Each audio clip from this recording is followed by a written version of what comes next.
નમસ્તે મિત્રો, cancer care foundation રાજકોટમાંથી એમના ટ્રસ્ટી અને સેક્રેટરી હું રૂપલ કોટક.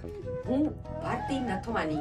હું હંસાબેન પટેલ, કેન્સર આપણે- કેર ફાઉન્ડેશનના ટ્રસ્ટી. જી, આપને અપીલ કરીએ છીએ કે 1 ફેબ્રુઆરીએ અમરેલી ગામ ખાતે કે પેલિયેટિવ કેર સેન્ટર પ્રીતિબેન પ્રભુદાસભાઈ પારેખના નામે જે બનવા જઈ રહ્યું છે, જે રાજકોટ અને આસપાસ સૌરાષ્ટ્ર કચ્છનું સૌપ્રથમ, ગુજરાતનું સૌથી મોટું અને ભારત દેશનું અત્યાધુનિક પેલિયેટિવ કેર સેન્ટર હશે.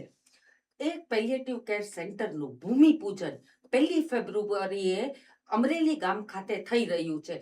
તો આપ સૌ સવારે 8 થી 12 ની વચ્ચે પધારી અમને પ્રોત્સાહિત કરશો.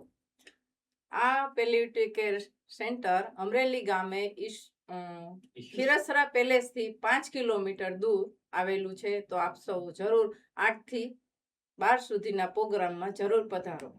આ પેલિયેટિવ કેરનું ખાતમુહૂર્ત ઘણા બધા સંતોના દ્વારા થઈ રહ્યું છે.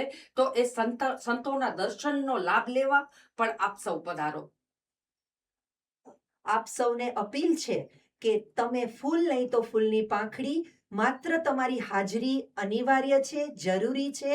તમે એમાં તમારી હાજરીથી યોગદાન આપો અને અમને સૌને પ્રોત્સાહિત કરો કે જેથી કરીને કેન્સરના દર્દીઓની આપણે સૌ સાથે મળીને સેવા કરી શકીએ. તો આપ જરૂર જરૂર પધારો. પધારજો. Thank you so much.